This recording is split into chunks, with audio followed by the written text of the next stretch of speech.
I worship you. Waymaker, miracle work, promise keeper, light in the darkness. My God, that is who you are. Waymaker, miracle work, promise keeper, light in the darkness. My God, that is who you are. You are here, touching every life. I worship you.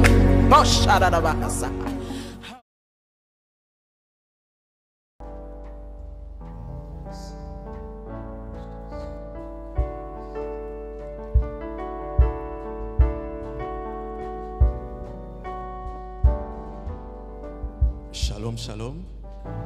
Je nous salue dans le nom de Jésus. Amen.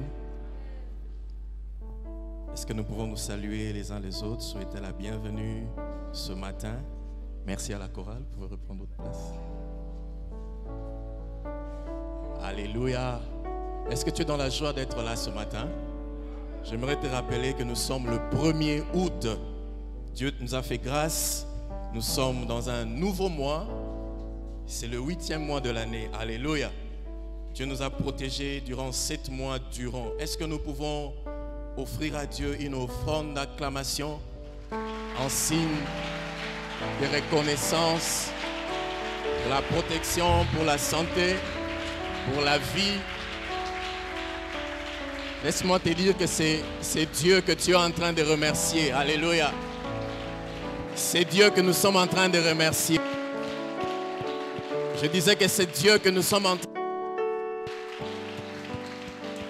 Non, je te rappelle que nous sommes en train de remercier. Alléluia. Il mérite tout l'honneur. Il mérite toute la gloire. Il mérite que nous puissions pousser des cris de joie pour eux. Tu n'as pas été terrassé par le Covid. Tu n'as pas été terrassé par une maladie quelconque. Mais le Seigneur t'a donné la vie ce matin. Il a voulu que tu puisses voir ce 1er août. Alors acclame pour le Seigneur. Que le Seigneur reçoive ses acclamations, ses actions de grâce. Ses mains qui lui disent merci, merci, merci. Nous n'avons rien à donner en retour à notre Dieu. Rien qui puisse égaler la vie, rien qui puisse égaler la bonne santé, rien qui puisse égaler la force qu'il nous donne. Seigneur, à toi l'honneur, à toi la gloire. Reçois nos actions de grâce, reçois nos acclamations. Dans le nom de Jésus, est-ce que tu peux dire Amen? Alléluia. Que le nom du Seigneur soit béni. Amen. Gloire à Dieu. Je nous salue encore dans le nom de Jésus. Je bénis le Seigneur pour ce dimanche matin. Amen. Pour l'opportunité qui m'est donnée de vous apporter encore la parole. Alléluia. Alléluia. Et je bénis le Seigneur pour aujourd'hui. Nous avons le retour de notre papa. Est-ce qu'on peut acclamer le Seigneur? Nous saluons le pasteur. Soyez les bienvenus parmi nous. Vous nous avez tant manqué. Alléluia. Que le Seigneur soit béni. Gloire à Dieu. Amen. Comme vous le savez, dans la foi triomphante, chaque mois, nous avons un thème que nous partageons dans toute notre communauté. Et le mois d'août, c'est le mois de la famille. Amen. Alléluia. Le mois d'août, c'est le mois de la famille dans toutes nos églises, dans toute notre communauté, la foi triomphante. Et ce mois a pour thème prendre soin de sa famille. Alléluia. Le thème de notre mois, c'est prendre soin de sa famille. Est-ce que tu peux dire à ton voisin, prendre soin de sa famille? Alléluia. Voilà les thèmes que nous allons partager durant tout le mois d'août dans toutes nos églises. Amen. Et le passage de base, c'est dans 1 Timothée 5, verset 8 que je nous invite à lire. Nous pouvons ouvrir nos Bibles dans 1 Timothée. Prendre soin de sa famille.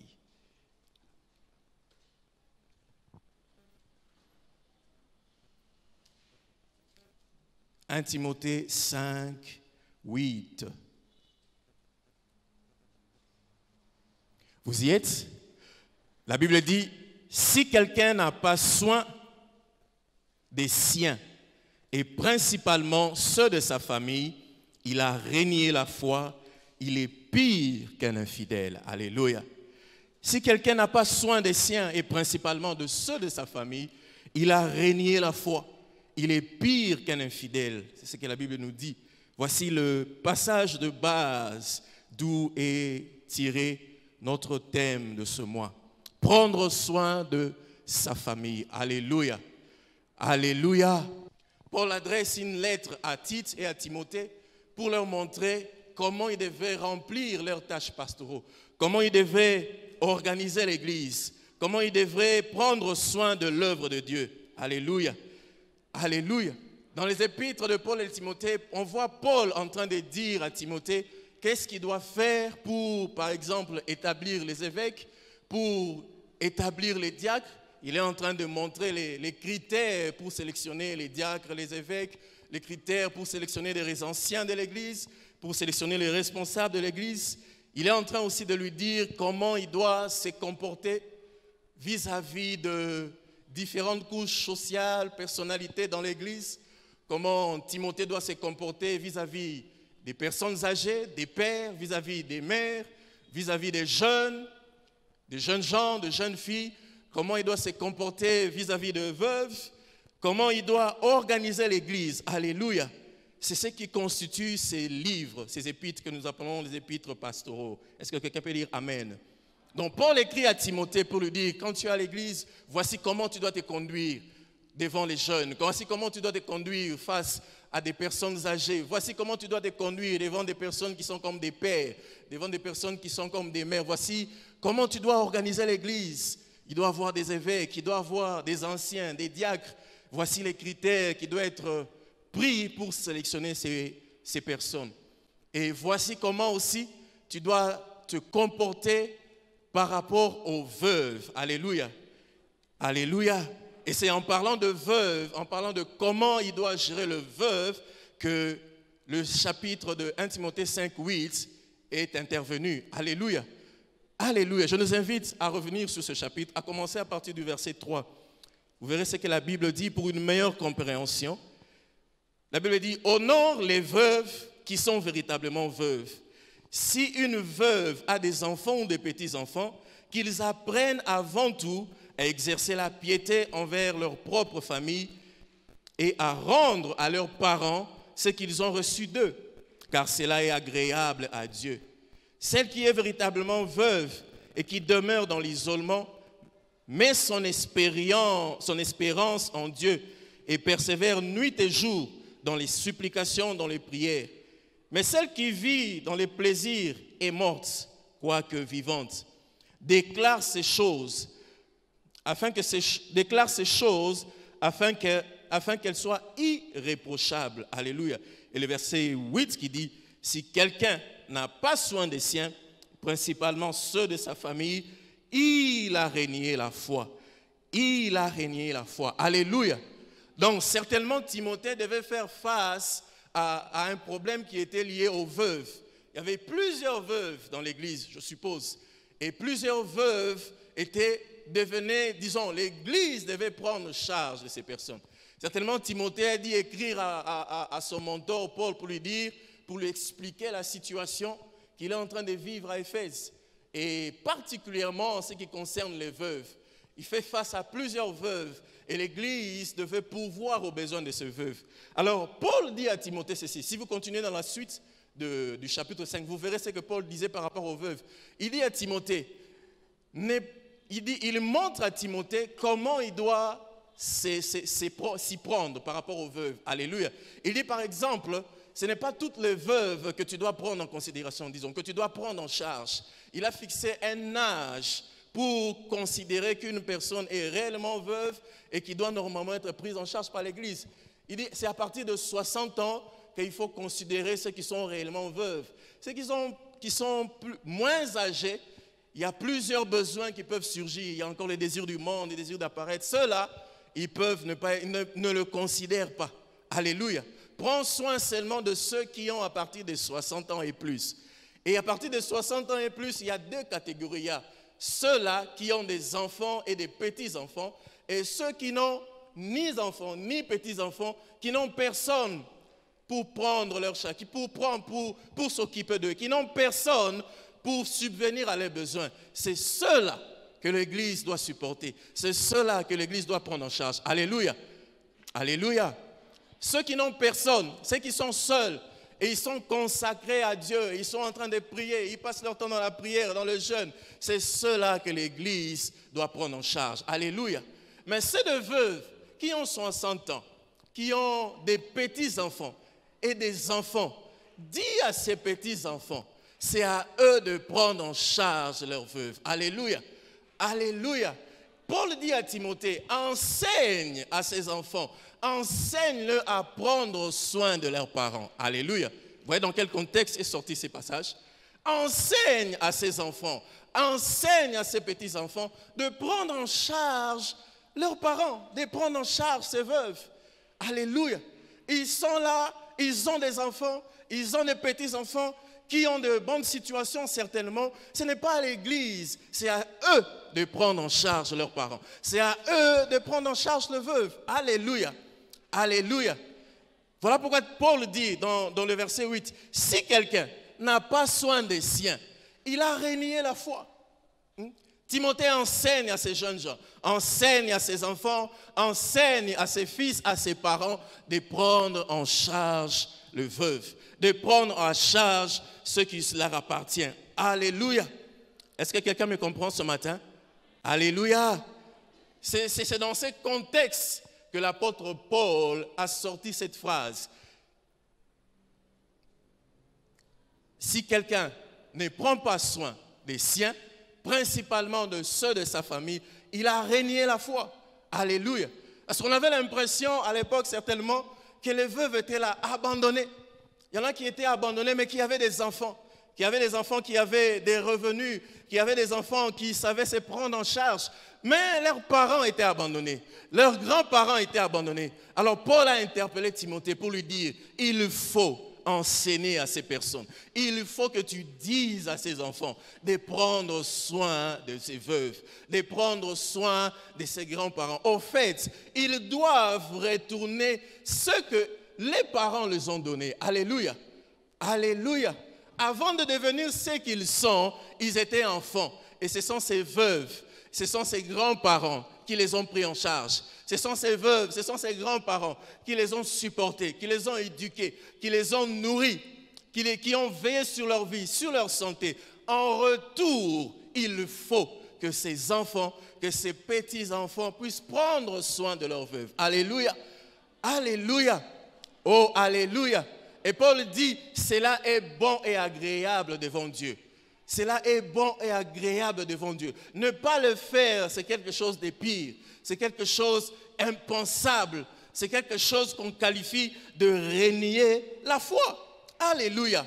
Bien-aimés dans le Seigneur, ce matin aussi, Dieu nous interpelle par rapport à nos familles, par rapport à nos parents, par rapport à nos grands-parents, par rapport à nos membres de famille, frères et sœurs.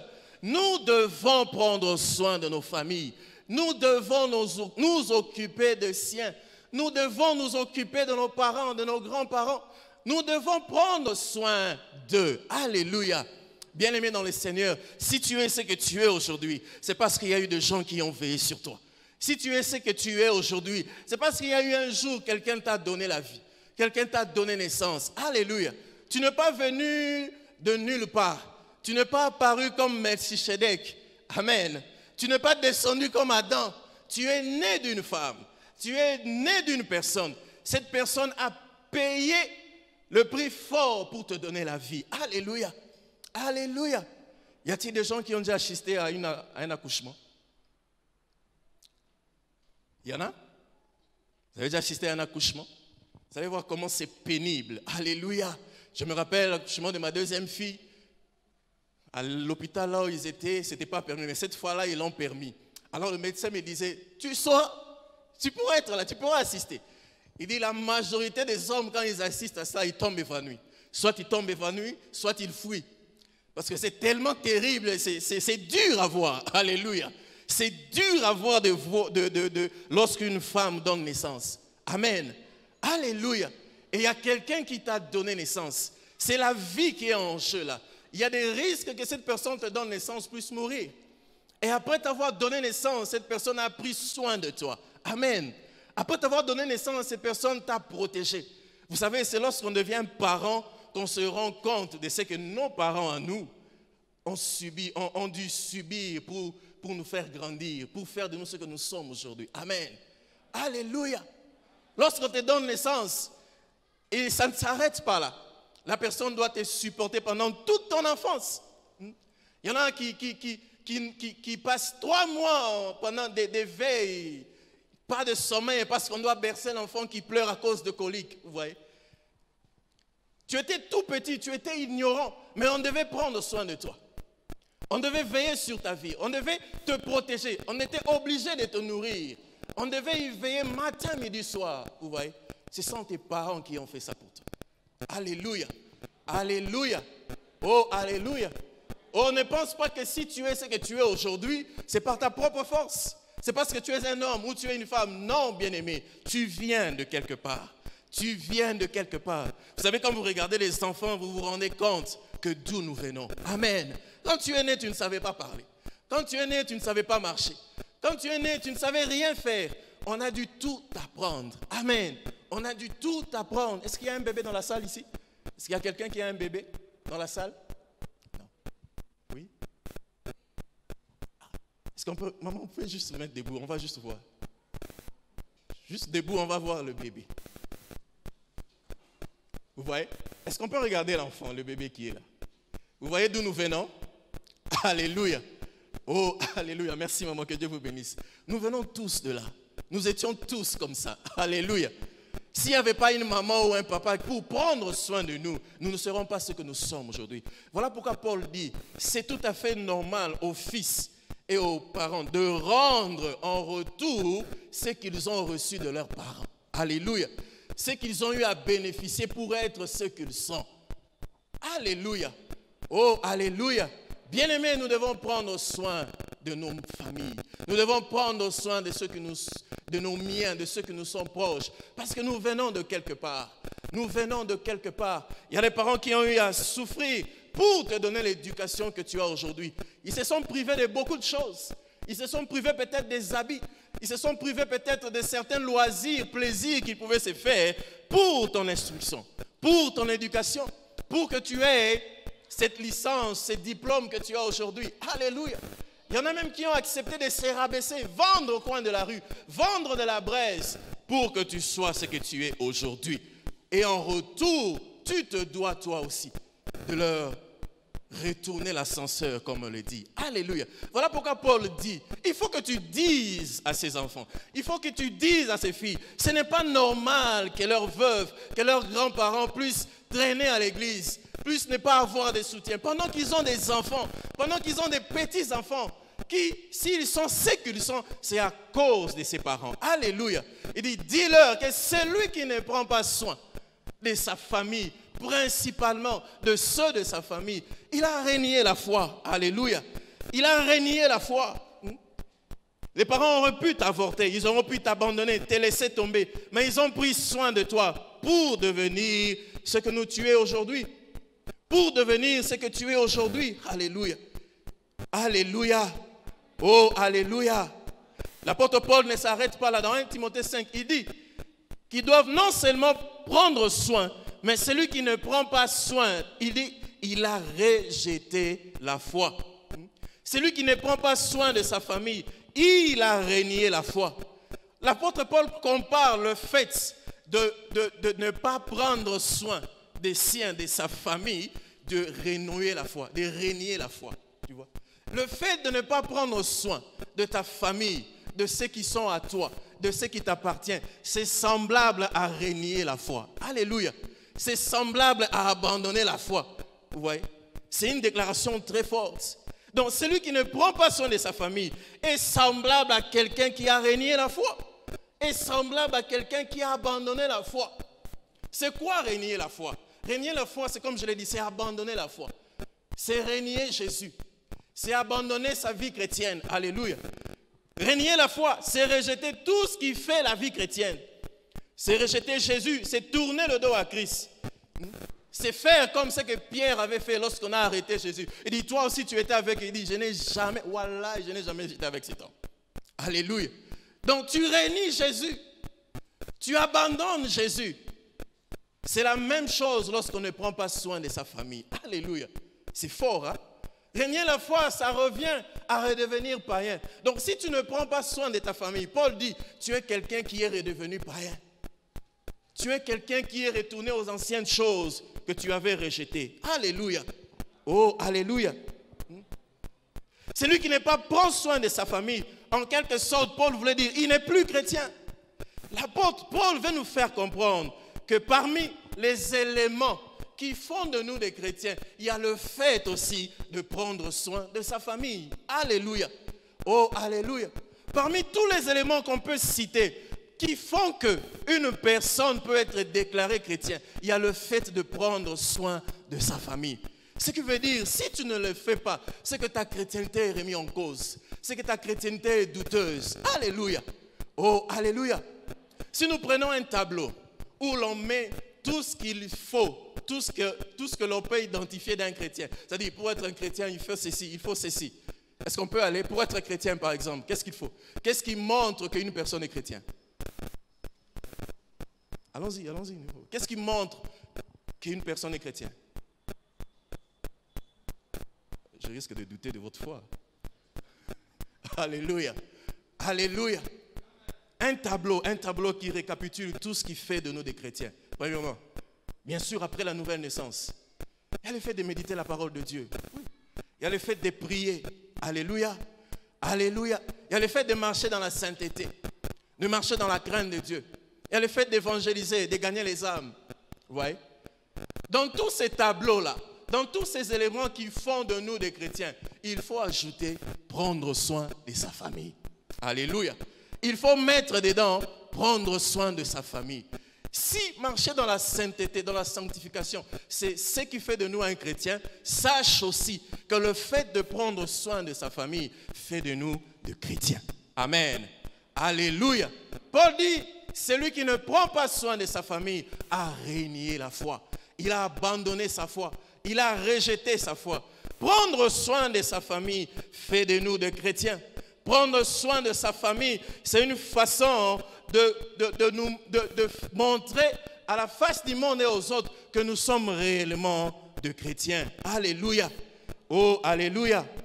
Il ne s'arrête pas là. Il dit, non seulement que celui qui ne prend pas soin de sien a renié la foi, mais aussi,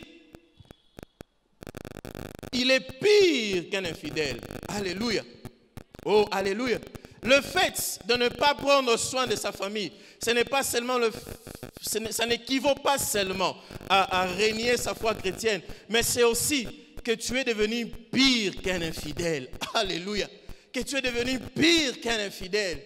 Que tu es devenu pire qu'un païen. Vous savez, de nature, les païens, ils sont considérés comme mauvais. Mais le fait, toi, qui connais Dieu, qui as reçu Jésus, qui connais l'amour de Dieu, tu ne prends pas soin de ta famille. Par rapport aux païens, tu es pire. C'est fort, hein? Alléluia. Tu es pire qu'un infidèle. Dans d'autres versions, on dit, il est plus mauvais qu'un infidèle. L'infidèle, il est mauvais. Mais toi, tu es plus mauvais que lui. Pourquoi? Parce que tu ne sais pas prendre soin de ta famille. Alléluia. Alléluia. Tu es pire qu'un infidèle. Laisse-moi te dire, si tu es ici, bien-aimé, si tu es ici ou que tu me suis en ligne, tes parents, si tes parents n'ont aucune importance pour toi, tes frères et sœurs n'ont aucune importance pour toi, ils ne représentent plus rien pour toi, tu ne t'en occupes même plus, tu ne t'en soucies même plus. La Bible dit, tu as déjà renié la foi. Alléluia. Et non seulement tu es pire qu'un infidèle, tu es pire qu'un infidèle. Peut-être tu es là, tu te crois, non, je suis chrétien. Mais la Bible dit, Dieu ne te voit plus chrétien. Pourquoi? Parce que ta famille ne représente plus rien pour toi. Ta famille n'a aucune valeur à tes yeux. Alléluia.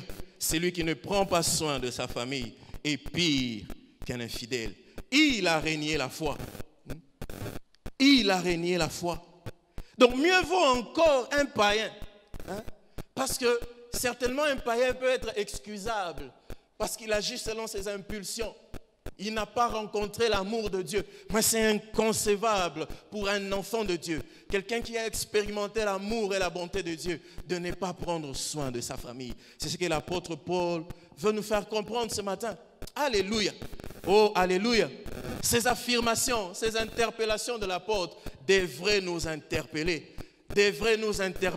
Ceci nous démontre que la famille est quelque chose de sacré devant Dieu. Que la famille est quelque chose d'important devant Dieu. Que la famille a de la valeur devant notre Seigneur.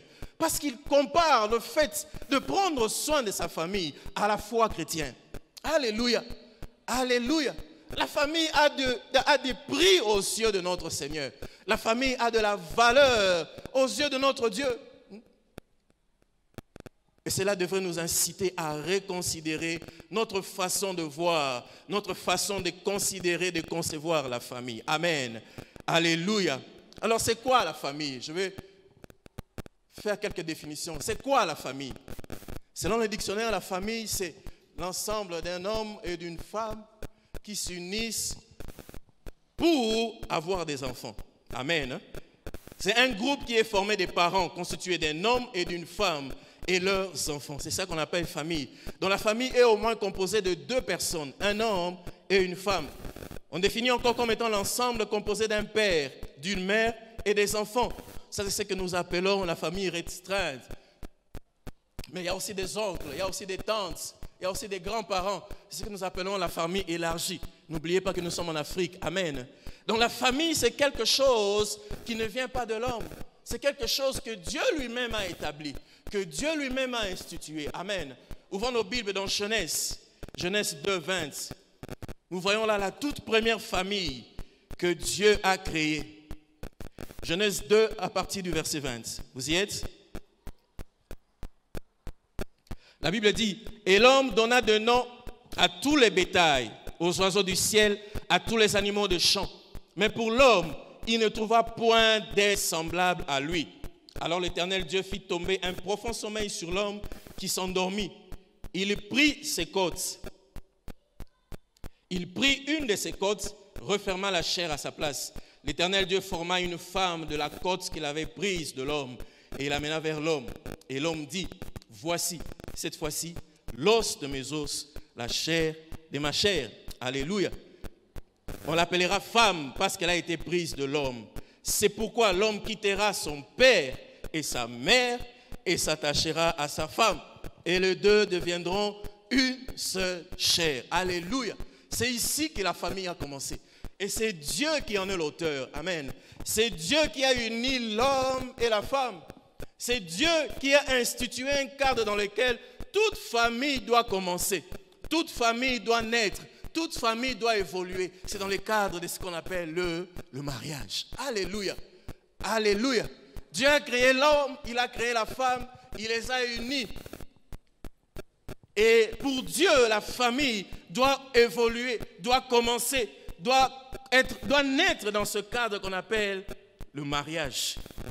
Si aujourd'hui nous avons beaucoup de problèmes dans ce monde, c'est parce que les familles ont commencé, c'est parce que les hommes ont débuté des familles d'une façon désordonnée, sans prendre en compte les recommandations du Seigneur. Alléluia.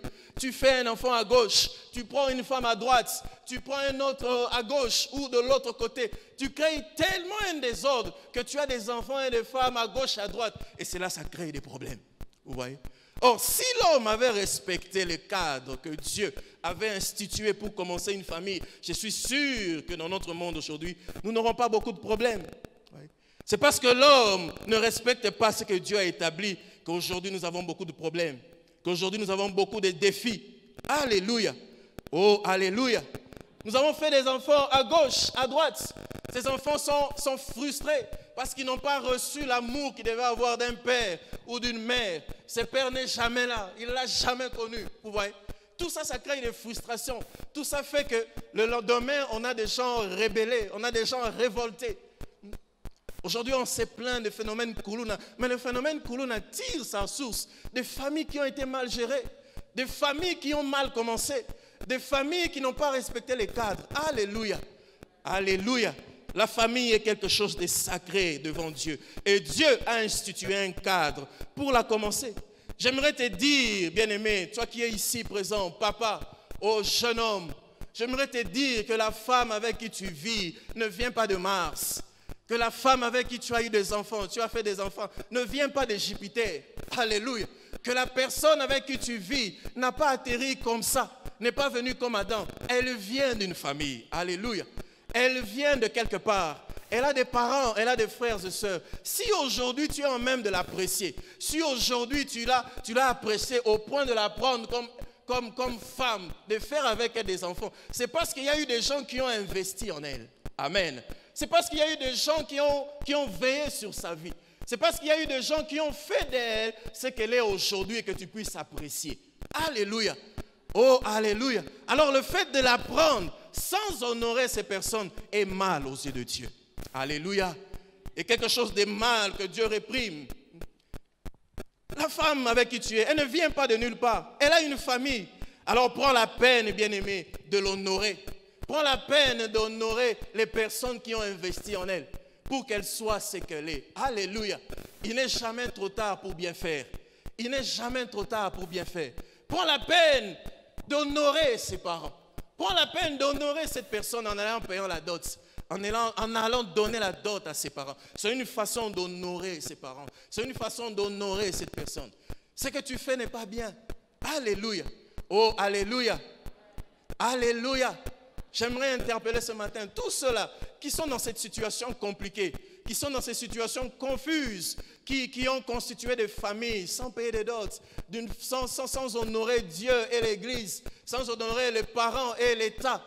Bien-aimés dans le Seigneur, s'il n'est pas trop tard pour bien faire, alléluia, il n'est pas trop tard pour bien faire. Avec l'aide de Dieu, tu peux refaire ce qui a été mal fait. Est-ce que quelqu'un peut dire Amen?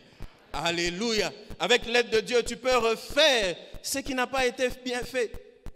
Et c'est là, c'est la volonté de Dieu.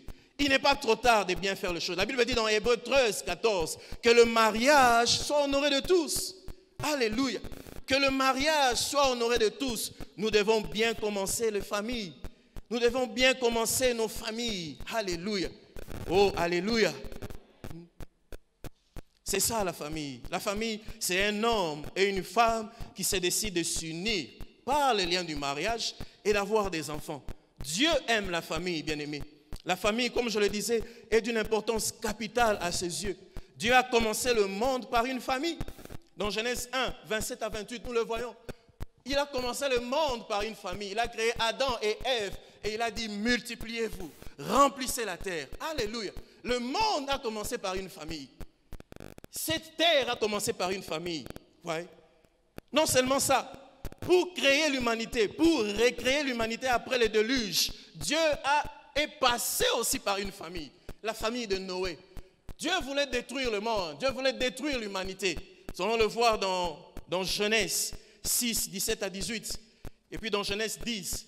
Dieu voulait détruire l'humanité, mais il a préservé une famille pour tout recommencer à zéro. C'est la famille de Noé. Alléluia.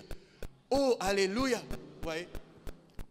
Dieu est passé par une famille pour recréer toute l'humanité. Même pour le salut de l'homme, même pour le salut de l'humanité, même pour que toi et moi nous soyons sauvés, Dieu est passé par une famille. Alléluia. Il a ciblé une jeune femme qui s'appelait Marie. Et par là, le Sauveur est venu par là. Dieu pouvait faire comme Adam. Adam est venu et il sauve tout le monde. Mais Dieu a préféré pour Jésus de commencer par une famille. C'est qu'il puisse naître comme toute personne, qu'il soit encadré dans une famille, qu'il puisse bénéficier de l'amour, de la protection, de la chaleur d'une famille et pour enfin accomplir sa mission. Alléluia. C'est pour nous prouver l'importance que Dieu accorde à la famille. Ouais. Jésus pouvait ne pas venir par une famille. Il est Dieu, il est tout puissant. Mais Dieu a voulu et a préféré qu'il passe par une famille. Ceci pour nous montrer l'importance que Dieu accorde à la famille. Même pour le choix du peuple de Dieu, Dieu est passé par une famille. Même lorsqu'il a voulu se constituer un peuple à lui, malgré tout ce peuple qui composait la terre, Dieu est passé par une famille. Il a appelé la famille d'Abraham.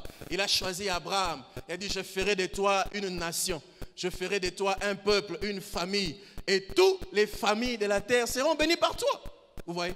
Dieu, pour se constituer un peuple, n'a pas décidé que non, tous ceux qui sont en Europe seront mon peuple. Tous ceux qui sont en Afrique seront appelés mon peuple. Non, il a choisi de commencer par une famille. Alléluia. Il a choisi de commencer par une famille. Abraham et Sarah. Et d'Abraham et Sarah est sorti Isaac. Et d'Isaac est sorti Jacob. Et Jacob est sorti le 12. Et de 12 est sorti le peuple d'Israël que nous connaissons aujourd'hui. Alléluia. Cela a commencé par une famille. Alléluia. Donc la méthode de Dieu, c'est la famille. La famille est la méthode que Dieu utilise pour atteindre ses objectifs. Dieu savait plutôt que pour que tu sois celui qu'il pense dans l'avenir, il faut que tu puisses naître dans cette famille. Quel que soit ce que tu as vécu, quel que soit ce que tu as subi, quels que soient les défis et les challenges par lesquels tu passes par là, c'est Dieu qui a décidé ceci. Alléluia. Il sait que tout ce que tu vas vivre, que tout ce que tu vas expérimenter dans cette famille est important pour faire de toi ce qu'il veut. Amen. Alléluia. Alors arrête de condamner Dieu. Arrête de le critiquer. Dieu a voulu cela parce qu'il a un plan pour toi. Et ces plans ne peuvent s'accomplir que si tu passes par cette famille. Ces objectifs ne peuvent se réaliser que si tu passes par cette famille. Alléluia. Bien-aimés dans le Seigneur, nous sommes les résultats de tout ce que nous avons reçu et vécu dans nos familles. Nous sommes la conséquence de tout ce que nous avons reçu ou non de nos familles. Regardez quelqu'un comme Hitler. Hitler est purement et simplement le résultat de ce qu'il a vécu dans sa famille. Vous voyez? À cause de toutes les frustrations qu'il a vécues de son père, il est devenu ce qu'il est devenu, ce qu'on connaît de lui. Nous sommes le résultat et les conséquences de tout ce que nous avons vécu dans nos familles. Alors, faisons attention à la façon dont nous bâtissons nos familles. Faisons attention à la façon dont nous constituons nos familles. Parce que tout l'avenir d'un peuple, même du monde, dépend de cela. Amen. Alléluia. Je suis sûr que le père d'Adolphe ne pouvait pas s'imaginer ce qu'il faisait. Il ne pouvait pas s'imaginer qu'un jour, à cause de ses erreurs, de ses fautes, que cet enfant-là allait devenir ce qu'il est devenu. Vous voyez? Alléluia. Alléluia. De même, on est loin d'imaginer nos parents, ce que nos enfants peuvent devenir. C'est vrai, Dieu peut nous montrer, Dieu peut nous donner des indices, mais seul Dieu sait. Alléluia.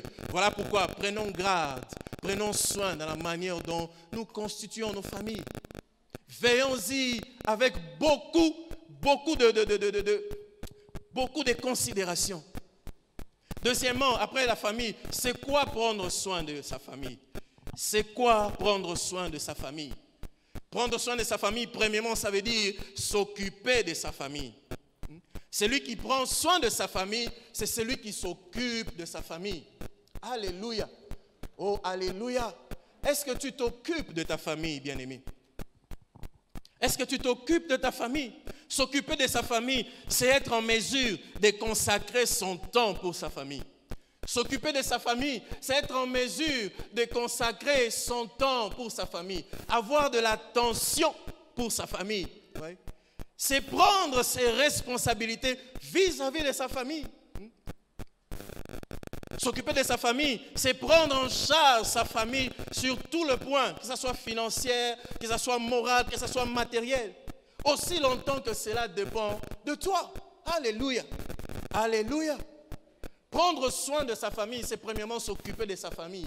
Et s'occuper de sa famille, j'ai dit, c'est être en mesure de consacrer du temps pour sa famille. C'est être en mesure d'avoir de l'attention pour sa famille. Que des enfants souffrent de manque d'attention de leurs parents. Que des enfants, des familles souffrent de manque d'attention de leurs parents, de leurs frères et sœurs même. Que de parents qui n'ont pas de temps à consacrer à leur famille. Alléluia. Alléluia. Oh bien-aimé, en faisant cela, nous agissons mal. Ce n'est pas cela, s'occuper de sa famille. Tu dois avoir du temps à consacrer à tes enfants. Tu dois avoir du temps à consacrer à tes membres de famille. Tu dois avoir du temps à consacrer à tes parents. Tu dois avoir du temps à consacrer à tes frères et sœurs. C'est cela, prendre soin de sa famille. C'est cela, s'occuper de ta famille. Quel que soit le boulot que tu peux faire, Quelles que soient les tâches que tu peux faire, mais rien ne peut remplacer les temps qu'on passe en famille. Alléluia. Alléluia. Voilà pourquoi c'est très important de manger ensemble en famille. C'est très important de regarder souvent la télé en famille. C'est très important. Amen. C'est une façon de passer du temps. Nous sommes dans un monde où on est trop pris par le travail, par les affaires, par le business, que nous oublions ces facteurs-là. Avoir du temps pour sa famille. Avoir de l'attention pour sa famille. Et laissez-moi vous dire, les enfants en souffrent. Toi qui es parent, les enfants en souffrent. Ouais. Moi, je ne travaille pas le samedi. Le samedi, c'est un jour off pour moi. Et tous les enfants savent que le samedi, papa ne va pas au travail. Et ces jours-là, ils sont comme des sentinelles. Il suffit que tu prennes même la chaussure. Papa, tu vas où? Alléluia. Tu vas où? Parce qu'ils savent que ce jour-là, c'est pour eux. Alléluia. C'est un jour où je suis censé passer du temps avec eux. Donc il y en a qui te surveillent. Donc, tu vas où? Tu vas où? Aujourd'hui, on sait que tu ne travailles pas. Alléluia. Les enfants ont besoin du temps avec leurs parents. Les enfants ont besoin du temps à passer avec leurs parents. Prendre soin de sa famille, c'est savoir passer du temps. C'est savoir s'occuper de sa famille. C'est avoir de l'attention pour sa famille. Nous avons des enfants qui meurent avec leurs problèmes, qui souffrent avec leurs défis, parce que les parents n'ont pas le temps pour les écouter. Les parents n'ont pas le temps pour entendre leurs besoins. Ouais. Quel que soit ce qu'il dit, qui ne veut rien dire, quel que soit ce qu'il raconte, que tu n'arrives pas à comprendre, mais prends la peine de prêter attention. Alléluia. Alléluia. Ça donne de l'assurance dans les enfants. Ouais. Prendre en charge, s'occuper de sa famille, je dis, c'est aussi prendre en charge sa famille sur tout le point. Sur le point financier, sur le plan matériel, sur le plan moral. Il y en a qui sont bénis, qui ont de bons travail, mais pour lesquels les parents souffrent. La dernière fois que tu as parlé à tes parents, ça date de quand? La dernière fois où tu t'es acquéri de la situation de tes parents, c'est quand? Ou d'un de tes frères, ça date de quand? Bien-aimé, prendre soin de sa famille, c'est pourvoir aussi à leurs besoins. Je dis aussi longtemps que cela dépend de toi, selon tes avoirs, selon ce que tu possèdes. C'est important. Alléluia. C'est primordial, surtout envers nos parents. Surtout envers nos parents. Deuxièmement, prendre soin de sa famille, c'est se préoccuper par ce qui concerne la famille. C'est se préoccuper au sujet de sa famille. C'est le fait de s'inquiéter pour sa famille, avoir des soucis pour elle, bien sûr, dans le bon sens. Chercher toujours à savoir comment ça va, comment elle va, comment vivent les autres, comment vivent mes parents. C'est ça aussi, prendre soin de sa famille. Il y en a ici qui ne pensent même pas à ça. Rien. On est devenu tellement de Melchisedec, surtout avec tout ce qu'on a entendu comme enseignement dans ces pays, ouais, dans cette ville.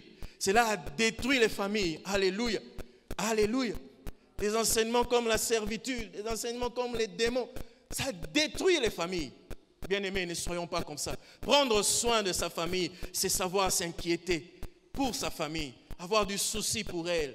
C'est aussi avoir de l'attention pour elle. C'est avoir de l'intérêt pour la famille. Chercher à s'intéresser sur ce qui concerne sa famille. Alléluia. Oh, alléluia. Comment vivent tes parents? Comment vivent tes frères et sœurs? Comment vivent ton tuteur, celui qui t'a pris en charge si tu n'as plus de parents? Comment ils vivent? Comment ils vont? C'est ça, prendre soin de sa famille. Alléluia. Troisièmement, prendre soin de sa famille, c'est aussi rechercher le bien-être de sa famille. Rechercher le bien-être de sa famille. C'est vouloir toujours le meilleur pour sa famille, vous voyez? Vouloir toujours voir sa famille réussir et travailler pour la réussite de sa famille. C'est cela. C'est ça aussi, prendre soin de sa famille. Chercher toujours le meilleur pour sa famille. Chercher toujours le meilleur pour ses parents, pour ses frères et sœurs, pour ses enfants. Alléluia. Chercher toujours qu'ils aillent de l'avant et travailler pour que cela se fasse. Trouver des moyens, des opportunités pour des études, pour des travails. Des opportunités d'affaires pour sa famille. Faire tout ce qui est en son pouvoir pour que l'autre, par exemple, devienne autonome, se prenne en charge, se développe. C'est ça aussi, prendre en charge sa famille. Alléluia. Alléluia. c'est rechercher le bonheur de l'autre. Amen.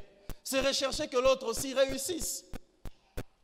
Si tu es le seul dans ta famille qui a réussi, ce n'est pas bien. Tu dois prier Dieu pour que les autres aussi puissent monter. Tu dois prier Dieu pour que les autres aussi puissent s'élever. Sinon, toute la charge reposera sur toi. Mais malheureusement, dans notre pays, surtout à Kinshasa, il y a cette manie-là, lorsque c'est toi par exemple qui a le plus bon poste, qui gagne le plus. Il y en a qui ne veulent pas que les autres atteignent leur niveau. Ils veulent toujours être des donneurs. Ils veulent toujours que ce soit eux qui soient appelés. Ils veulent toujours que ce soit eux qui contribuent. Ils veulent toujours que tout le monde dépende d'eux pour montrer que c'est eux les mots-paroles. Alléluia. Ça, ce n'est pas prendre soin de sa famille. Amen.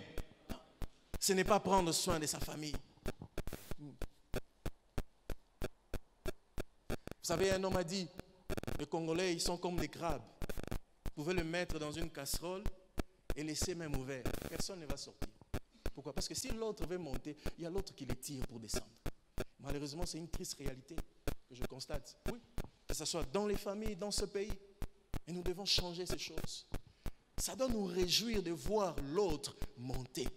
Ça doit nous réjouir de voir l'autre réussir. Alléluia. Si lui réussit, c'est la preuve que Dieu exauce les prières. C'est que mon tour aussi vient. J'ai besoin des exemples pour m'appuyer dans ma prière. Alors si tu es haineux, si tu es jaloux de la réussite, du succès de l'autre, tu nous fais mal, bien-aimé. Tu fais très mal. Tu n'iras pas de l'avant. Voilà pourquoi on commence à s'empoisonner dans ces pays. Le niveau de poison atteint un niveau jamais connu. Alléluia. Au point d'empoisonner quelqu'un pour rien. Tout simplement parce qu'il a mis un statut, il a pris une belle photo à côté d'une voiture. On l'empoisonne. Oh!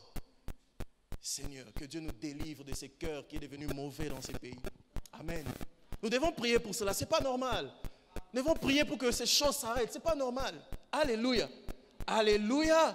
Prendre soin de sa famille, c'est rechercher le bien-être de sa famille. C'est vouloir toujours les meilleurs. C'est se réjouir quand l'autre réussit. C'est chercher que l'autre aussi réussisse, se développe, aille de l'avant. C'est cela aussi, prendre soin de sa famille. Quatrièmement, prendre soin de sa famille, c'est rechercher le salut de sa famille. Alléluia. Prendre soin de sa famille aussi, c'est rechercher le salut de sa famille. Bien-aimé, il n'y a pas un plus grand cadeau que tu peux offrir à tes parents, à tes frères et sœurs, à tes cousins, que de les amener à Christ, que de leur présenter l'évangile. Alléluia. Nous laisserons tout dans ce monde. Nous laisserons tout sur terre, nos biens, nos voitures, mais au ciel, nous apporterons Jésus. Alléluia. Au-delà de tout ce que tu peux faire pour ta famille, au-delà de tout ce que tu peux vouloir pour ta famille, tu dois prier Dieu que tes parents soient convertis. Tu dois prier Dieu que tes frères et sœurs soient convertis, que tes oncles viennent à Christ. Oh, que ça sera beau ces jours-là de vous retrouver tous au ciel. Alléluia. Alléluia. S'ils ne sont pas sauvés, toi tu es sauvé. Tu seras au ciel, mais eux seront en enfer, bien-aimés. L'enfer est terrible. Voilà pourquoi prendre soin de sa famille, c'est rechercher le salut des membres de sa famille. C'est prier pour que tous se convertissent. Si tu es en cellule, tu es enfant de Dieu, dans ta famille, tu es le seul qui est converti, ou il y en a encore plusieurs qui n'ont pas reçu Jésus, cela doit être l'objet de tes prières. Alléluia. La Bible dit, crois au Seigneur Jésus, tu seras sauvé, toi et toute ta famille. Amen. Nous avons cette promesse-là du Seigneur, que si nous croyons en lui, dans Actes 16, 31, si nous croyons en Dieu, Dieu, nous sommes sauvés et nos familles aussi peuvent être sauvées. Alléluia.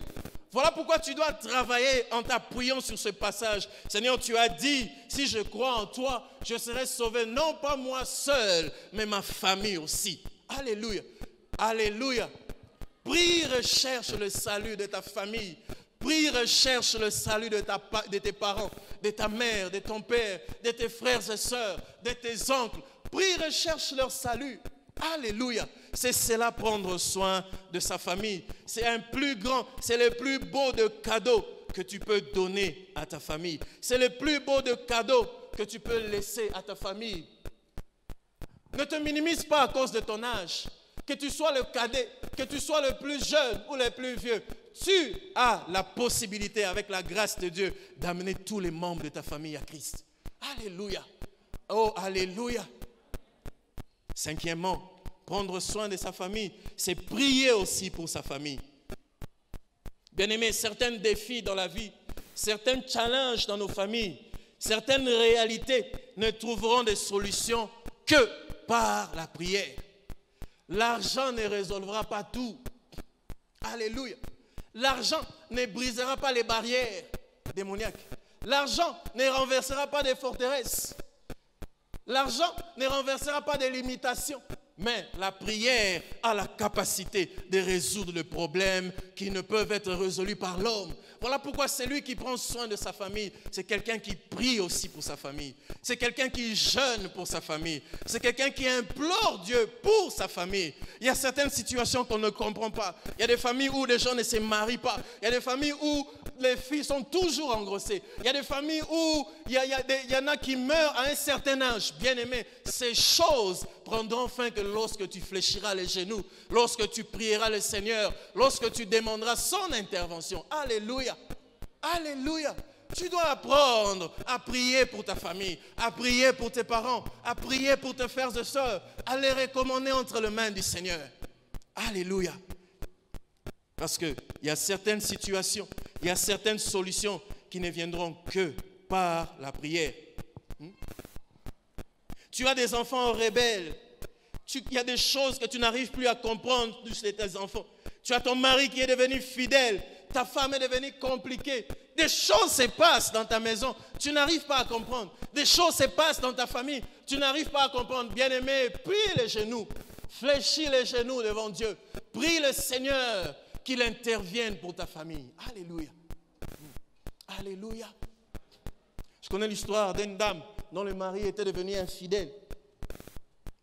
Cette maman-là, elle a prié le Seigneur. Bien-aimé, Dieu est vivant et il exauce les prières. Le mari était parti, il a contracté un autre foyer. Mais la femme était fervente, elle priait Dieu, elle était interprète à l'église. Elle est toujours d'ailleurs. Elle priait le Seigneur, elle priait le Seigneur. Au point, elle a fait un service d'huile sur le lit conjugal. Elle priait le Seigneur. À l'heure où je vous parle, son mari est revenu. Alléluia. Il est revenu dans son foyer. C'est possible par la prière de résoudre des solutions que l'argent ne peut pas résoudre, que les membres de famille ne peuvent pas résoudre, que l'homme ne peut pas résoudre. Mais avec la prière, avec Dieu, il est possible de le résoudre. Alléluia. Maman, tu as un enfant qui est devenu rebelle, qui est devenu impoli, qui est devenu bizarre. Tu ne comprends plus. Si cet enfant-là réellement est sorti de ton ventre, fléchis les genoux, prie le Seigneur, il va ramener son cœur à toi. Alléluia. Ne laisse pas les choses s'empirer, mais prends la peine de prier le Seigneur. C'est cela aussi, prendre soin de sa famille. Alléluia. C'est cela aussi, prendre soin de sa famille. Sixièmement, prendre soin de sa famille, c'est rendre, comme je l'ai dit au début, à ses parents, à ses grands-parents, ce que nous avons reçu d'eux. C'est rendre ce que nous avons reçu d'eux. Lorsque Dieu nous bénit, lorsque nous avons des revenus, n'aie jamais oublié ses parents. N'aie jamais oublié tout ce qui ont contribué pour que tu sois ce que tu es. Alléluia. C'est pour cela que Paul disait, non, ce n'est pas normal, Timothée. Il faut que tu enseignes aux enfants et aux petits-enfants qu'ils doivent prendre en charge leurs parents, qu'ils doivent prendre en charge leurs grands-parents, qu'ils doivent prendre en charge, ils doivent retourner, ils doivent donner en retour ce que ses parents ont investi pour eux. Si tu es là, tu es ce que tu es aujourd'hui, c'est parce que tes parents ont veillé sur toi. C'est parce que tes parents t'ont pris en charge. Voilà pourquoi, comme le pasteur aime souvent le dire, tu es là, tu dis que tes parents sont des sorciers. Frère, tu mérites qu'on te gifle. Pourquoi? Parce qu'il aurait pu te tuer quand tu étais bébé. Hein?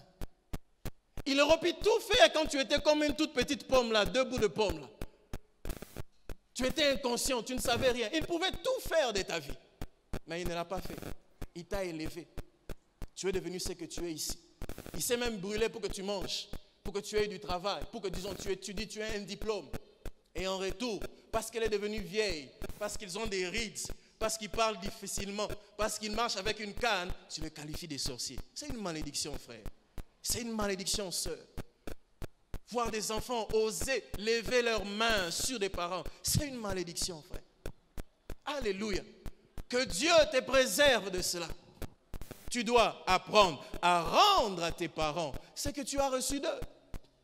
Ce n'est pas normal que tel que tu es là, tu as de quoi, des revenus, tu as des biens, mais tes parents crevent de faim, que tes parents meurent de faim, que tes parents passent de jours sans manger. Non, ce n'est pas normal.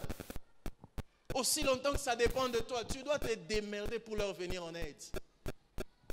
Alléluia. La Bible dit, honore ton père et ta mère. Hein? Honore ton père et ta mère.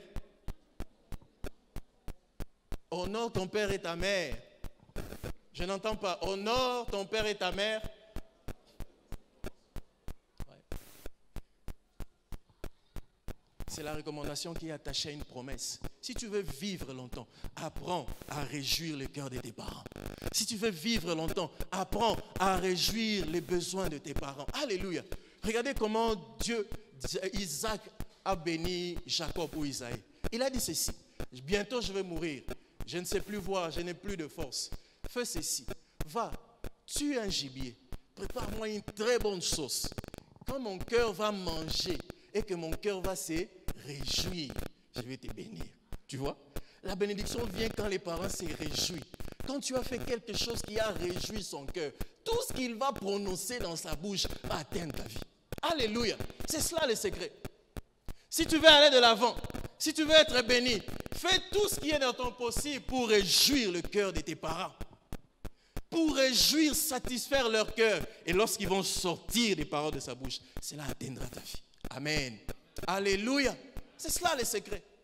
Il dit, lorsque je mangerai et que mon cœur se réjouira, alors je te bénirai. Nous devons apprendre à réjouir le cœur de nos parents, quel que soit ce qu'ils sont, quelle que soit leur qualité, qu'ils te plaisent ou pas. Tu dois, toi, en tant qu'enfant, réjouir leur cœur. Est-ce que quelqu'un peut dire Amen? Alléluia. Ainsi donc, nous pouvons paraphraser comme Paul. Il dit, celui qui ne s'occupe pas de sa famille, c'est celui qui ne prend pas soin de sa famille, c'est celui qui ne s'occupe pas de sa famille. C'est celui qui ne se préoccupe pas de ce qui concerne sa famille. C'est celui qui ne recherche pas le bien-être de sa famille. C'est celui qui ne recherche pas le salut des membres de sa famille. Celui qui ne prend pas soin de sa famille, c'est celui qui ne prie pas pour sa famille. Celui qui ne prend pas soin de sa famille, c'est celui qui ne rend pas à ses parents le retour de ce qu'il a reçu. Et l'apôtre Paul dit, ces personnes-là ont renié la foi. Ils ont renié la foi. Ils ne sont pas dignes d'être appelés chrétiens. Ils ne sont pas dignes d'être appelés enfants de Dieu. Alléluia. Alléluia. Celui qui ne prend pas soin de sa famille n'est pas digne d'être appelé chrétien. On ne peut pas être en Christ et ne pas prendre soin de sa famille. C'est impossible. C'est inconcevable. Tu vois? Prendre soin de sa famille est une partie inhérente de la vie chrétienne. C'est un signe de notre appartenance à Christ. C'est quelque chose qui fait partie de la nature des enfants de Dieu. Voilà pourquoi Paul disait, ces gens de personnes, ils ont renié la foi. Ils ont renié la foi. Ce n'est pas normal de ne pas prendre soin de sa famille lorsqu'on est chrétien. Pourquoi? Parce que, bien effet, pour arriver à prendre soin de sa famille, tu as besoin d'une chose, l'amour. Et l'amour, c'est ce qui caractérise le chrétien. Et l'amour, c'est ce qui caractérise tout enfant de Dieu. Si tu n'as pas d'amour, ça sera impossible pour toi de prendre soin de ta famille. Voilà pourquoi la Bible dit, ouvrons nos Bibles dans Jean 15. Jean 15.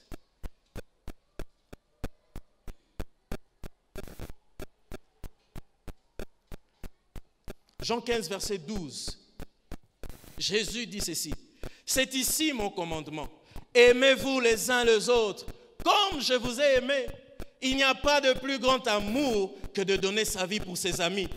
Vous êtes mes amis, vous qui faites ma volonté. Alléluia. Aimez-vous les uns les autres comme je vous ai aimé. Ouvrons nos Bibles encore dans Jean 13. 13, verset 35. Jean 13, 35, la Bible dit ceci. À ceci, tous reconnaîtront que vous êtes mes disciples si vous avez de l'amour les uns pour les autres. Vous voyez? À ceci, l'on reconnaîtra que vous êtes disciples de Christ si vous avez de l'amour les uns les autres. Vous voyez? Et pour Paul, un chrétien est quelqu'un qui a de l'amour pour les autres. Voilà pourquoi il est impensable de voir un chrétien ne pas prendre soin de sa famille. Parce qu'il est censé avoir de l'amour.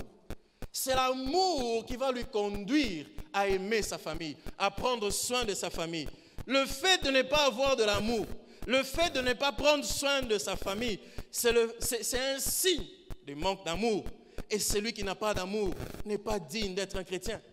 Ouais. L'amour est la marque déposée des chrétiens. Tu ne peux pas aimer ta famille si tu n'as pas d'amour. Et cela, c'est à tous les niveaux. Alléluia. Alléluia. Je sais qu'il y en a qui ont vécu des pires situations dans leur famille. Il y en a qui ont été abusés dans leur famille. Il y en a qui ont été maltraités dans leur famille. Il y en a qui ont subi des histoires atroces, des supplices. Dans ta famille, il n'y a que toi qui travailles. Il n'y a que toi qui fais tout. Tu vois? C'est toi qu'on envoie. Il n'y a que toi, il n'y a que toi. Il y en a même à qui on a privé les études, à qui on a privé des habits, à qui on a privé des biens. Et cela a créé de la frustration. Et cela a créé du remords. Et cela a créé de la haine. Mais j'aimerais te dire aujourd'hui, si tu es enfant de Dieu, tu dois manifester de l'amour. Alléluia. Tu dois manifester de l'amour pour ta famille. Tu dois manifester de l'amour pour ta famille. Parce que pour Dieu, c'est lui qui est sa famille. C'est lui qui ne sait pas prendre soin des siens. Il n'est pas digne d'être appelé enfant de Dieu. Tu vois? Tu peux être là, tu es chrétien. Mais tu as cette haine-là aussi longtemps que tu n'as pas résolu. Tu n'es pas agréable devant le Seigneur. Ce matin, prends l'engagement de pardonner tout ce que tu as eu à vivre, tout ce que tu as eu à expérimenter dans ta famille. C'est vrai, ça fait mal, mais tu as le choix de pardonner. Le choix te revient. Alléluia. Oh, alléluia. Alléluia. Apprenons à prendre soin de nos familles. Apprenons à prendre soin de nos familles. L'amour, c'est la seule chose qui nous permet d'y arriver. C'est la seule chose qui nous permet de prendre soin de nos familles. Il y a deux choses qui ont contribué à la destruction des familles dans notre pays. Premièrement, il y a les faux enseignements. Il y a tellement eu de mauvais enseignements qui ont fait que les familles ont été détruites dans ces pays. La deuxième chose, c'est l'égoïsme des hommes. L'égoïsme des hommes. Les parents ont pensé qu'à eux, à leur plaisir, et ils ont fait des enfants à gauche et à droite. Il y en a des oncles qui, lorsqu'un parent meurt, ils viennent, ils volent tout, ils prennent tout. Tout ce qui appartenait à leurs frères, laissant les enfants et la veuve, sans rien. Ouais. Alléluia. Ce sont ces choses qui ont contribué à détruire les familles dans ce pays. Mais bien aimés dans le Seigneur, j'ai une bonne nouvelle pour nous ce matin. Si tu as de l'amour, il est possible d'aimer ta famille. Il est possible de prendre soin de ta famille. Alors ce matin, le Seigneur t'appelle à pardonner, à oublier, à prendre l'engagement d'aimer ta famille, à prendre l'engagement de prendre soin d'elle. Alléluia. Parce que si tu ne le fais pas, tu es semblable à quelqu'un qui a renié la foi. Amen. Alléluia. Courbons nos têtes dans la prière. Nous allons prier le Seigneur.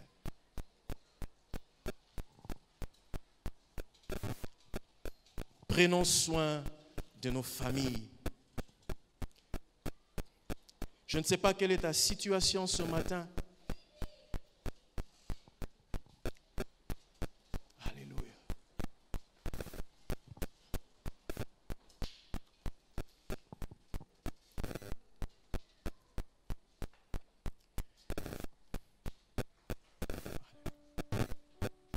Prie le Seigneur par rapport à ce message. Où en es-tu par rapport à ta famille? Je vais inviter le pasteur Jean-Paul pendant ces moments qui va prier pour nous.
touching every life.